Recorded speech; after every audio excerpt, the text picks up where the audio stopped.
What's up, YouTube? So in today's video, we're making our Rejuvelac, which is essentially a probiotic, and putting using we'll be using this in all of our vegan cheeses. In addition to that, this is something that I'll be drinking in the morning with my ginger, my turmeric, my lime. This is just part of my morning ritual.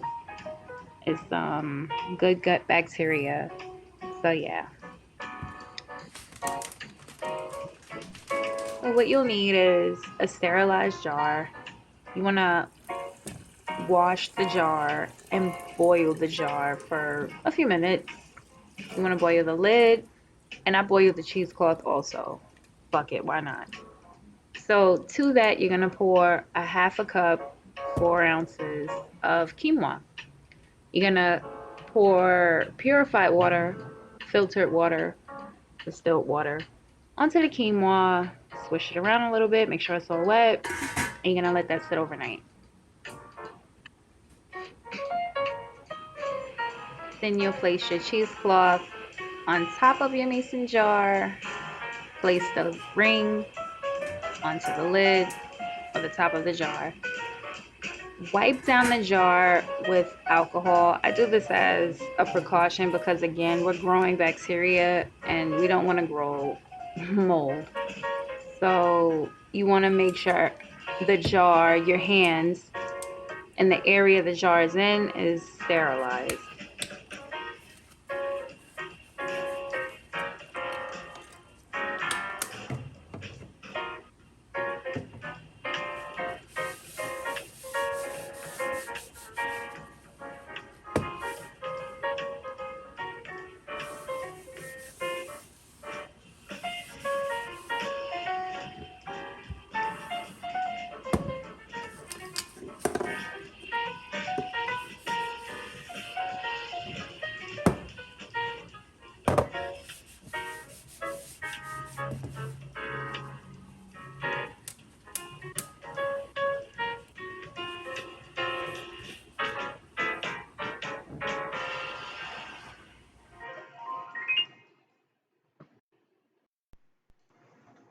So it's day 2, and what we're gonna do is clean our hands. You're gonna wash them, then you're gonna clean them with the alcohol. Then you're gonna take the jar, you're gonna pour out the water that's inside of the jar. You're gonna swish some purified filtered distilled water around on the quinoa yet again. And what I try to do on day 2 and 3 is try to rinse it really, really well, because quinoa, like beans, you have to wash them very well because of, I forget the exact term, but they give off some kind of chemical and it causes a lot of gas, which is why when people eat beans, they get a lot of gas because they don't wash the beans properly. So you really have to rinse the quinoa properly. I forget what the term is, but it's the term. And you really have to rinse them. The quinoa, the grains. So that's what we're doing. We're rinsing them, we're rinsing them, we're rinsing them. And they're gonna appear clear today, but tomorrow and the next day, it's not really gonna rinse clear. But I believe that's because as the quinoa begins to sprout over the course of a few days, the bacteria is growing, and that, I believe, that causes the water to become cloudy. You can smell it.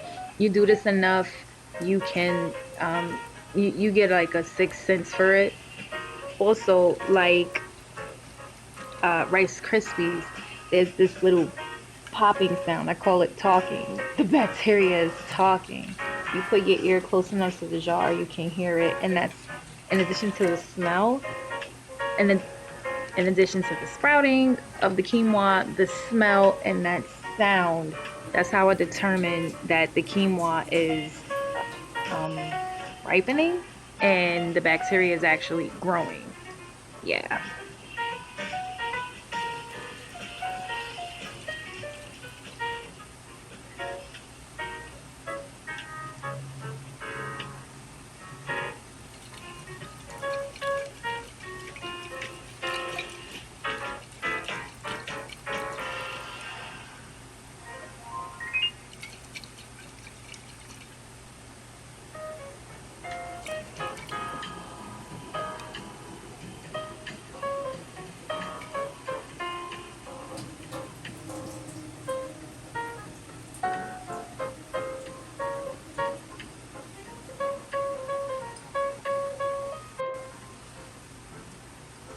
So once we finally rinse the quinoa to our satisfaction and the water is clear enough, we sit it on the counter for as many days as it takes to sprout. Now, depending on how warm your kitchen is, it could sprout overnight. It could sprout in 2 days. I give it the max 3 days. And then, even if it doesn't seem like all of the quinoa sprouted, it is what it is. I fill it up with water and I let it sit an additional 2 days, 3 days max on the counter. So for the days you're waiting for the quinoa to sprout, you want to rinse the quinoa at least once a day to keep it wet. So you're going to fill up the jar as much as the quinoa, fill up the water level as much as the quinoa you have, give it a little swirl, pour the water out, and let it sit. You want to do that for as many days as it takes to sprout. And once it sprouts, you fill up the jar with water and you let it sit for up to 3 days on the counter. And then you put it in the fridge and use it for whatever you're going to use it for. Thanks for watching my video, and bye for now.